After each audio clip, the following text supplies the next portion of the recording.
오늘 말씀의 제목을 같이 한번 읽어볼까요? 절망에서 생명으로. 네, 이런 은혜가 여러분에게 있기를 축원합니다. 여러분, 날개를 다친 독수리 한 마리가 있었대요. 여러분, 근데 이 독수리 한 마리가 벼랑 끝에서 깊은 생각에 잠긴 거예요. 봤더니 이 독수리가 날개를 다쳤는데 몇 번이고 하늘을 높이 날려고 시도를 했는데 잘 되지 않는 거예요. 그러니까 이 독수리가 혼잣말로 이렇게 얘기를 하는 겁니다.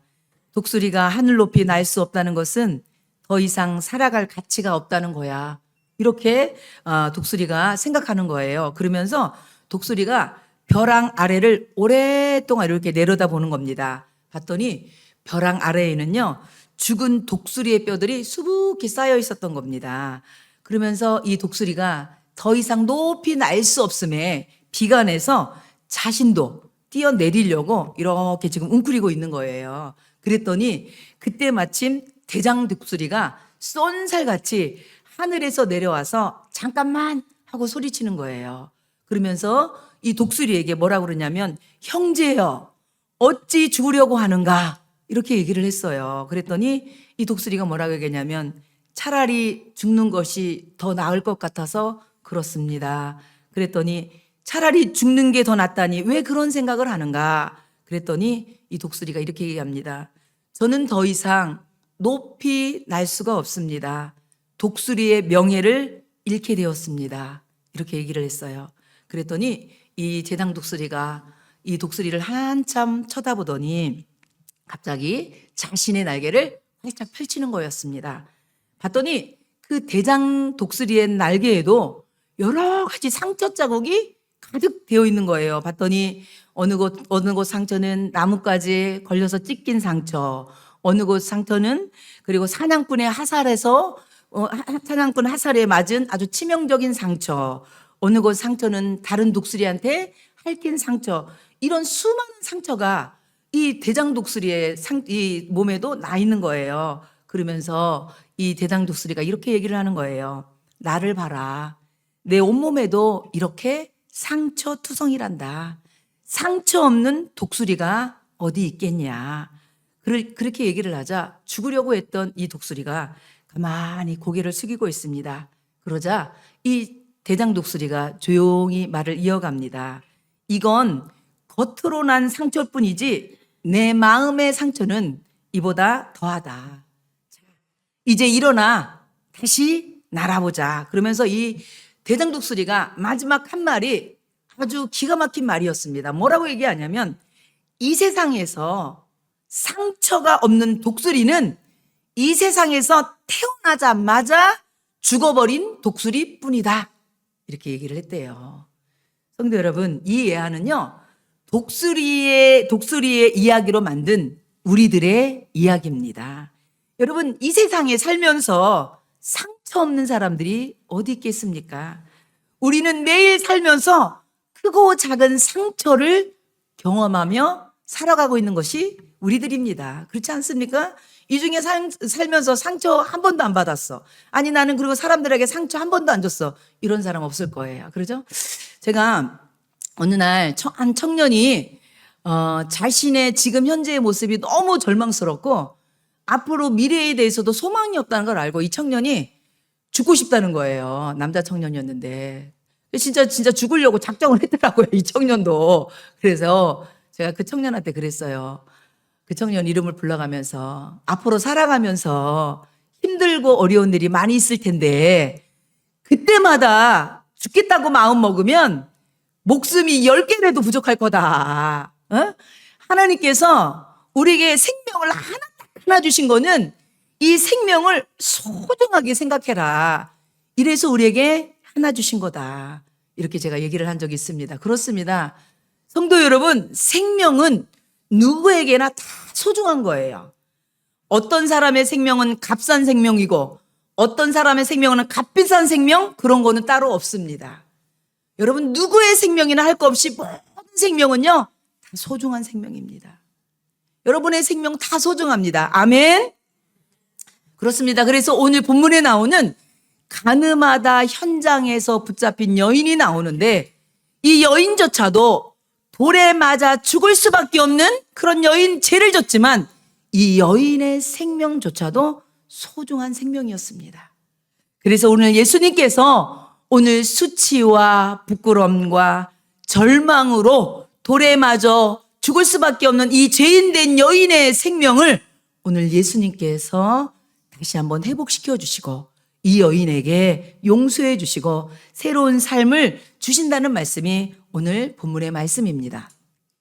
그런데 오늘 본문에 보면요, 우리가 잘 아는 유대의 지도자들이 나옵니다. 그들은 바리새인과 서기관들이거든요.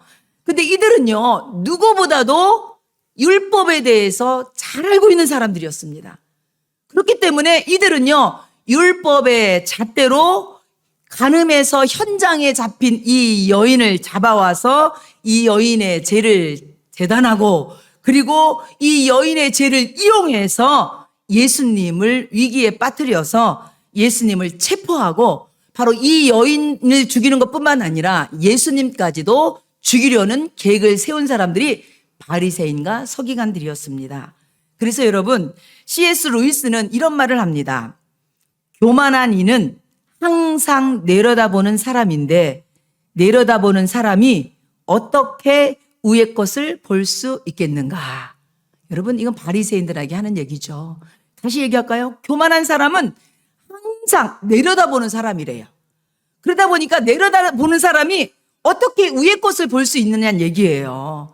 바리새인들은요, 본인들의 잣대로 본인들이 갖고 있는 지식으로 바로 예수님을 판단하고 예수님을 어떻게 합니까? 죽이려고 지금 계획을 세우고 있는 것입니다. 오늘 그래서 여러분, 오늘 우리가 요한복음 8장을 읽었지만 7장의 말씀 보면요, 예수님을 죽이려는 계획들이, 모함들이 계속 써 있어요. 그리고 그 계획 중에 하나가 오늘 간음한 여인을 잡아오는 거였거든요. 근데 이 사실을 예수님이 너무 잘 알고 있어요. 그래서 7장 19절 말씀 보니까 이 계략을 다 알고 있는 예수님께서 이렇게 얘기하고 있는 겁니다. 모세가 너희에게 율법을 주지 아니하였느냐? 너희 중에 율법을 지키는 자가 없도다. 너희가 어찌하여 나를 죽이려 하느냐? 예수님께서 바리새인들이 예수님을 죽이려고 하는 것을 알고 있었어요. 뿐만 아니라 예루살렘에 있는 많은 사람들도 예수님을 죽이려고 하고 있는 걸 알고 있었어요. 7장 25절 말씀 보니까 예루살렘 사람 중에서 어떤 사람이 말하되 이는 그들이 죽이고자 하는 그 사람이 아니냐, 이렇게 얘기하고 있습니다.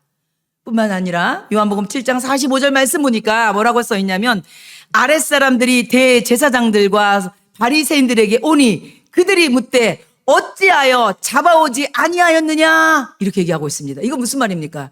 지금 예수님을 왜 잡아오지 아니하느냐, 저는 이런 얘기를 하는 거예요.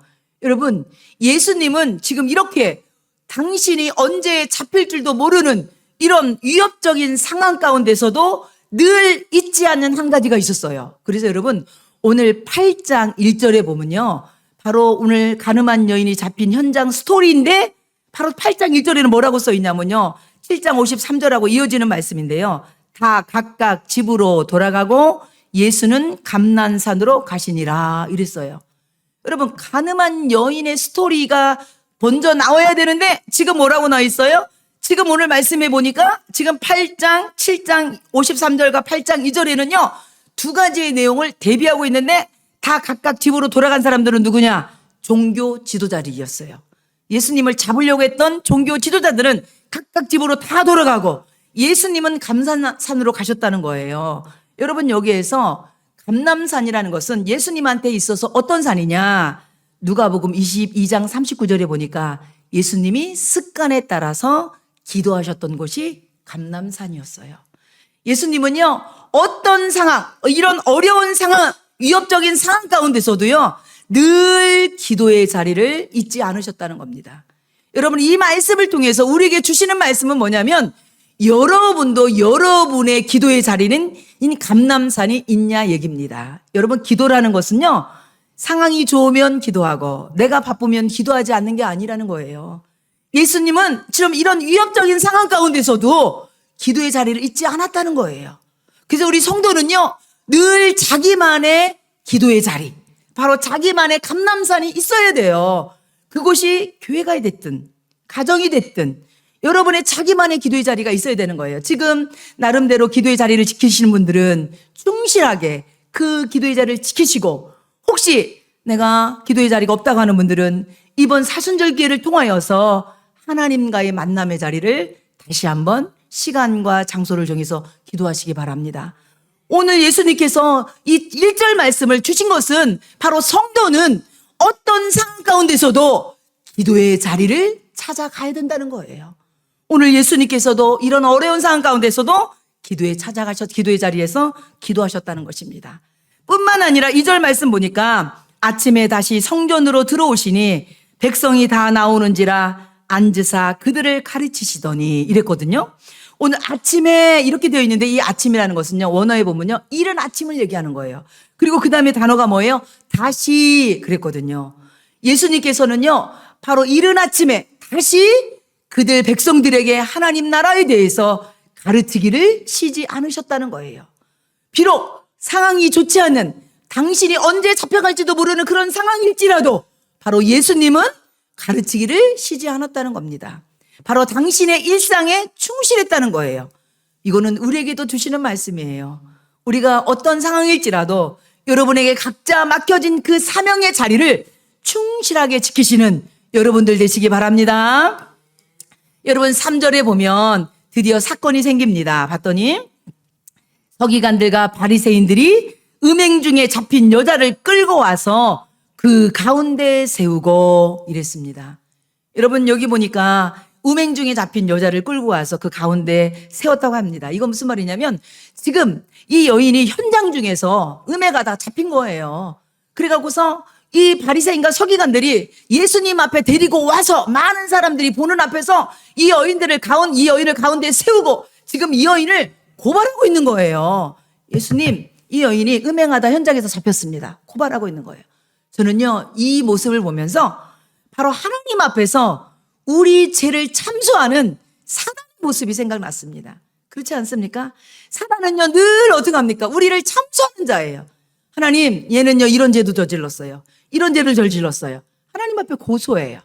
우리의 믿음이 연약해지도록, 우리가 하나님 앞에 당당하게 나가지 못하도록. 지금 이 여인도 지금 바리새인과 서기들을 잡아다 놓고 지금 하나님 예수님 앞에 고발하는 거예요. 그러면서 4절 5절 뭐라고 고발한 줄 압니까? 4절 5절 말씀 보니까 예수께 말하되 선생이여 이 여자가 가늠하다가 현장에서 잡혔나이다. 모세는 율법에 이러한 여자를 돌로 치라 명하였거니와 선생은 어떻게 말하겠나이까? 이렇게 얘기하고 있어요. 여러분 지금 이 여자는요 빼도 박도 못해요. 현장에서 잡힌 현행범이에요. 그런데 여러분 이 현행범을 이 여자는 핑계할 수도 없는 이런 상황 가운데서 지금 이 여인을 향해서 많은 사람들이 손에 뭐를 들고 있는지 아세요? 돌을 들고 있어요. 왜 그러냐면 당시에 바로 음행하다가 현장에 잡힌 사람은 돌을 들어서 죽이게 돼 있어요. 당시 법이 그래요. 율법에 그렇게 써 있습니다. 그랬더니 이 여자는요 현장에서 잡혀서요 비참한 몰골로 지금 언제 죽을 줄도 모르는 그 두려움과 수치와 부끄러움으로 이 여인이 떨고 있는 절박한 상황 가운데 내몰리게 돼 있는 거예요. 고개 한번 못 들고 이 여인이 이러고 있습니다. 사랑하는 성도 여러분, 당시에 이렇게 율법에 여러분 돌에 맞아 죽을 만한 죄는 어떤 죄냐면 여러분 신명기 13장 10절에 보면 다른 신들을 경배한 사람들은요 여러분 이 다른 신들을 경배한 사람 돌을 맞아 죽게 만들었고 또 신명기 17장 2절 7절에 보면요 우상 숭배한 사람도 돌에 맞아 죽게 했습니다. 그리고 레위기 24장 15절 16절에 보면 신성 모독한 사람도 돌에 맞아 죽게 했어요. 그리고 오늘 본문에 나오는 간음죄, 이렇게 간음죄 저지르는 사람도 돌에 맞아 죽게 했습니다. 그래서 신명기 22장 22절 말씀 보니까 어떤 남자가 유부녀와 동침한 것이 드러나거든 그 동침한 남자와 그 여자를 둘 다 죽여 이스라엘 중에 악을 제할지니라 이렇게 되어 있습니다. 그리고 22장 24절 말씀해 보면 너희는 그들을 둘 다 성읍 문으로 끌어내고 그들을 어떻게 하래요? 돌로 쳐 죽일 것이니 이렇게 얘기하고 있습니다. 그렇습니다. 여러분 율법에는요 이렇게 아주 그냥 엄중합니다. 돌에 맞아 죽을 사람들에 대한 그 항목이 쭉 나와 있는데 그중에 간음하다가 잡힌 이 여인은요 현장에서 돌 맞아 죽어야 돼요. 여러분, 근데 이 말씀을 우리가 볼 때 여기 보면요, 아이러니, 모순점이 있어요. 뭐가 모순점이냐면, 여러분, 율법에 대해서 바리새인과 서기관들은요, 전문가입니다. 너무너무 잘 알고 있어요. 그런데 분명히 여러분, 이 말씀에는 신명기 22장에는 뭐라고 했어요? 남자와 여자를 둘 다 잡아다 죽이라고 했잖아요. 근데 지금 현장에 누구만 데리고 왔어요? 여자만 데리고 왔어요. 뿐만 아니라 뭐라고 했냐면요, 둘 다 어떻게 하냐면요, 성문 밖에서 죽이라고 했거든요. 왜 그러냐면 이스라엘에게 악에서 제하려고. 그런데 지금 성전 안으로 데리고 왔잖아요. 여러분, 지금 이 바리새인들이 이거를 몰랐을까요? 바리새인들은 누구보다도 율법을 잘하는 사람이었어요. 몰랐을 리가 없습니다. 그런데 이 바리새인들이 이렇게 한 이유는 뭐냐면, 죄에 빠진 여인뿐만 아니라 바로 율법까지도 자신들의 악한 목적을 가지고 이용하고 있는 것입니다. 바로 그들의 의도와 목적은 뭐냐면, 바로 겉으로는 율법을 준수하는 것 같았지만 진짜 의도는 뭐냐면요, 이 여인을 통해서 예수님까지 시험하고 넘어지게 만들어서 예수님을 죽게 만들려고 하는 음모가 이 속에 있는 거예요. 여러분, 그것을 예수님이 왜 몰랐겠습니까? 그러면서 예수님 앞에 아까 질문한 거예요. 선생님, 모세율법에는 이런 여자는 돌로 쳐서 죽이라고 했는데 선생님 생각은 어떻습니까? 이렇게 물어본 거예요. 여러분, 이 어떻습니까는요, 아주 여기에는 여러분 딜레마입니다. 딜레마라는 건 뭐냐면요, 선택하는 것은 두 가지 길이 있잖아요. 그런데 어느 쪽을 선택하든 두 가지 다, 어떤 쪽을 선택하든 다 곤란한 상황에 처하게 만드는 게 딜레마거든요. 예수님이 지금 그런 상황에 빠진 거예요. 왜 그런 상황에 빠졌냐? 첫 번째, 모세의 율법대로 돌로 쳐라, 이렇게 예수님이 말씀하잖아요. 그럼 어떤 상황이 벌어지냐면, 예수님이 평소에 뭐라고 말씀하셨어요? 사랑하라, 용서하라. 그러면서 예수님의 별명이 뭡니까? 죄인들의 친구 아닙니까? 근데 예수님이 돌로 쳐라 그러면 예수님이 평소에 말씀하신 그 말씀에 위배되는 거예요. 두 번째는 뭐냐면, 당시에 사람을 죽이는 그 사형법은요, 이스라엘 백성들은 지금 노마의 식민지잖아요. 사람을 죽일 수 있는 것은요, 노마법에 의해서 노마 사람들만, 여러분, 노마 정부에서만 이걸 허용을 해줘야만 가능한 거거든요. 그런데 예수님이 죽여라 그러면요, 여러분, 실정법을 위반하는 거예요. 노마법을 위반하게 돼요. 그러면 예수님이 고소를 당하게 되는 거예요. 그러니까 예수님이 첫 번째는 돌로 치라고 말할 수도 없어요. 그런데 반대로 치지 말라 이렇게 되면 뭐를 하는 거예요? 율법을 어기게 되는 거예요. 그러니까 이렇게 해도 안 되고 저렇게 해도 안 돼요. 양쪽 다 무엇을 선택하든 예수님이 위기에 빠지게 된 거예요. 이런 상황이 된 거야. 그랬을 때에 예수님은 무엇을 선택했을까요? 여러분, 오늘 예수님이 선택한 방법이 8장 6절에 보니까 이렇게 되어 있습니다. 그들이 이렇게 말함은 고발할 조건을 얻고자 하여 예수를 시험함이니라. 나오죠? 바로 예수님을 어떻게 하려고요? 고발할 조건을 얻고자 하여 예수님을 시험함이래요. 그때 예수님께서 어떻게 했어요?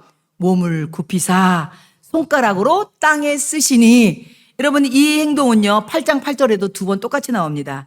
다시 몸을 굽혀 손가락으로 땅에 쓰시니 이렇게 되어 있어요.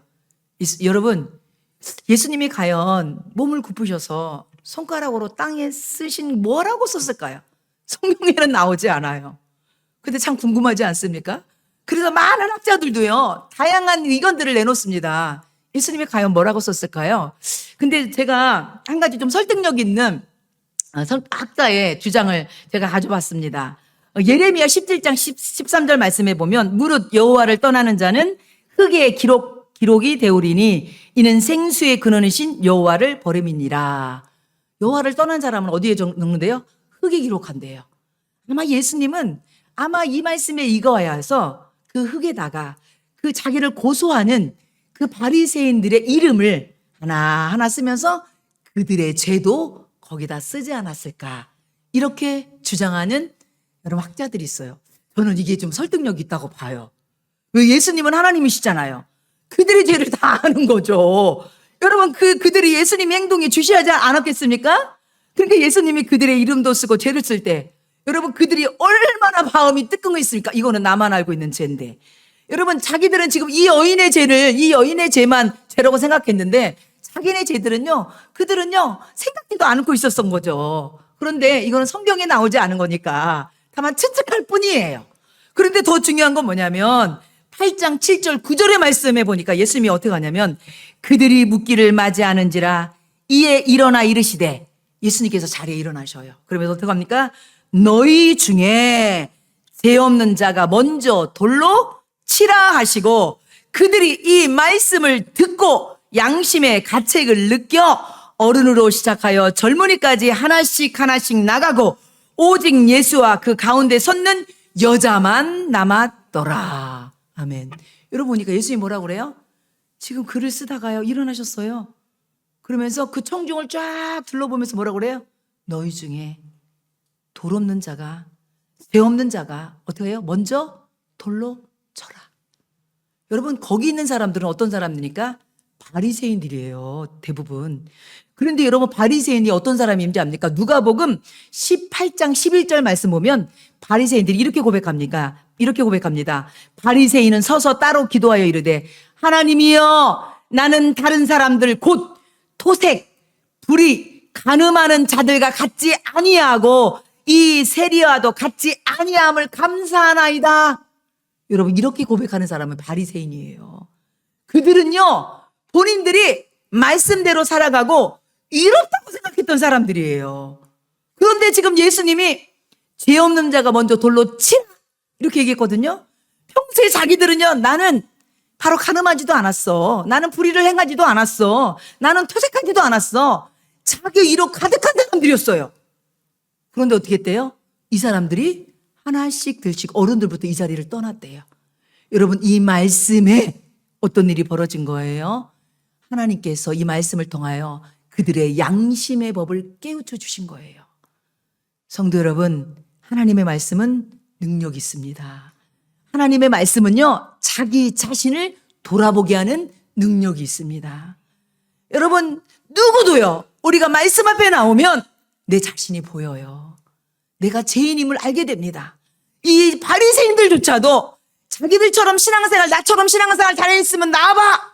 나처럼 이롭다고 생각했던 사람들이었어요. 그런데 예수님 말씀 앞에 그들의 양심이 깨어지기 시작했어요. 그들이 그들의 죄를 보게 되었어요. 여러분 그래서 죄는요 오늘 이 말씀을 통해서 죄인은요 두 종류예요. 죄가 드러난 죄인, 바로 간음에서 잡힌 그 현장에서 잡힌 여인처럼 죄가 드러난 죄인, 그리고 뭐예요? 죄가 드러나지 않은 죄인. 바리새인들은요 자기 속으로 죄를 감추고 있었어요. 하지만 예수님께서는요 아까 얘기한 것처럼 글을 쓰면서 그들의 죄를 다 들춰내시는 거예요. 여러분 예수님 앞에서 여러분 털어서 먼지 하는 사람 어디 있습니까? 예수님 앞에서 나 당당하다고, 나 죄인 아니다고 얘기할 사람이 어디 있습니까? 그러니까 나이 먹은 사람부터 젊은이까지 하나둘 다 꽁무니 빼고 다 그 자리를 떠나는 거예요. 그래서 로마서 3장 23절 말씀 보니까 모든 사람이 죄를 범했다고 얘기합니다.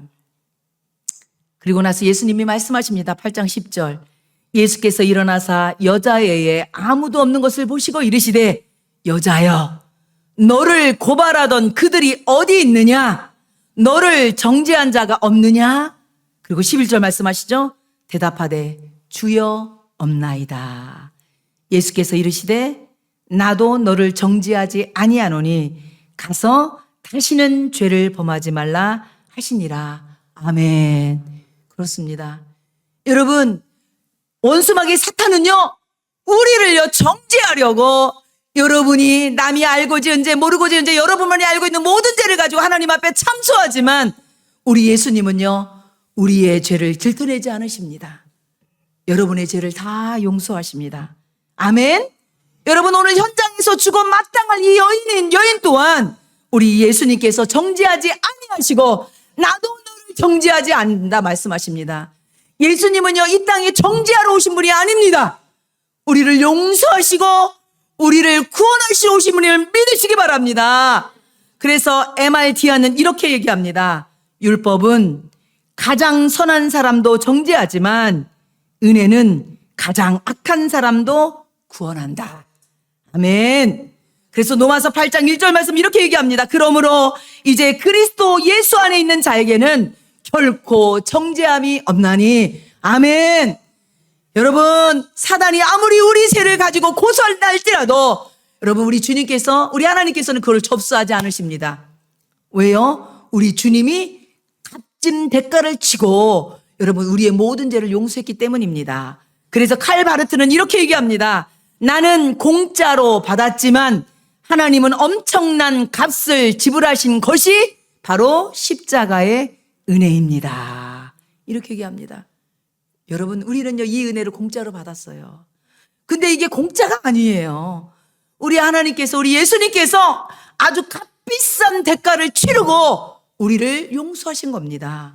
저는요 오늘 이 말씀을 통해서 사도 요한이 이 말씀으로 이게 끝이 아닙니다. 여러분 하나님께서 오늘 이 말씀을 우리에게 왜 주셨을까? 이 가늠한 여인의 이 말씀을 통해서 우리에게 왜 주셨을까? 여러분 여기에는 아주 깊은 놀라운 진리가 있습니다. 첫 번째는 뭐냐면요 3가지가 있는데 여러분 이 여인이 지금 심판의 자리에 와 있잖아요. 많은 사람들이 보는 앞에 지금 이 여인의 죄가 적나라하게 드러나잖아요. 그런데 여러분 아세요? 우리 예수님이요 나중에 저는요 예수님이 아까 글을 쓰셨다고 했잖아요. 그러면서 예수님이 많은 생각을 하셨을 거예요. 저는 그걸 보면서요 아마 예수님은 이런 생각을 하셨을 것 같아요. 내가 저 여인의 저 자리에 예수님이 나중에 앉게 되거든요. 여러분 그 여인을 구원하시고 그 심판의 자리에 우리 예수님이 그 자리에 앉습니다. 여러분 그래서 마가복음 15장 1절 말씀 보니까 새벽에 대제사장들이 즉시 장로들과 서기관들 곧 온 공회와 더불어 의논하고 예수를 결박하여 끌고 가서 빌라도에게 넘겨주니 그렇습니다. 여인이 앉아있을 그 심판의 자리 예수님이 앉으십니다. 여러분 여인이 앉을 그 자리가 여러분 여인의 자리만으로 끝입니까? 바로 그 자리가요 우리가 앉을 자리입니다. 죄인인 우리가 심판받을 자리인 것입니다. 바로 예수님께서 대신 우리의 심판 자리에 앉아주신다는 얘기입니다. 그것뿐입니까? 여러분 예수님께서 뭐라고 하십니까? 너를 정죄한 사람들이 어디 있느냐 말씀했잖아요. 그런데 그 정죄한 그 자리에 이제 누가 앉으세요? 예수님이 대신 앉아주신 거예요. 여러분 마가복음 14장 64절 65절 말씀 보니까 그 신성 모독하는 말을 너희가 들었도다. 너희는 어떻게 생각하느냐 하니 그들이 다 예수를 사형에 해당한 자로 어떻게 하고요? 정죄하고 어떤 사람은 그에게 침을 뱉으며 그의 얼굴을 가리고 주먹으로 치며 이르되 선지자 노수를 하라 하고 하인들은 손바닥으로 치더라. 사도행전 13장 27절 말씀은 예루살렘에 사는 자들과 그들 관리들이 예수와 및 안식일마다 외우는 바 선지자들의 말을 알지 못하므로 예수를 정죄하여 선지자들의 말을 응하게 하였도다. 아멘. 그렇습니다. 여러분 그 정죄의 자리에 누가 계신 거예요? 예수님이 앉아 계신 거예요. 그 정죄의 자리는요 그 여인이 앉아야 될 자리고 우리가 있어야 될 자리입니다. 우리 죄로 말미암아 우리가 정죄받은 그 자리에 우리 아무 죄 없는 예수님이 정죄를 받으신 겁니다. 여러분 그것뿐입니까? 우리 예수님은요 바로 여인이 죽어야 될 그 자리 우리가 죄로 말미암아 죽어야 될 그 자리에 우리 예수님이 죽음의 자리까지 마다하지 않으시고 앉아 계신 것입니다. 그래서 여러분 이사야 53장 5절 6절 말씀 보면 그가 찔림은 우리의 허물 때문이요 그가 상함은 우리의 죄악 때문이라. 그가 징계를 받음으로 우리는 평화를 누리고 그가 채찍에 맞음으로 우리는 나음을 받았도다.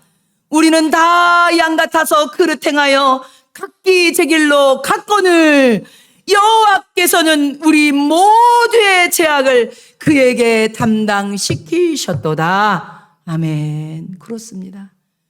여러분 그 죽음의 자리에 우리 예수님께서 우리 대신 죽음의 자리 십자가의 자리에 내려가신 것입니다.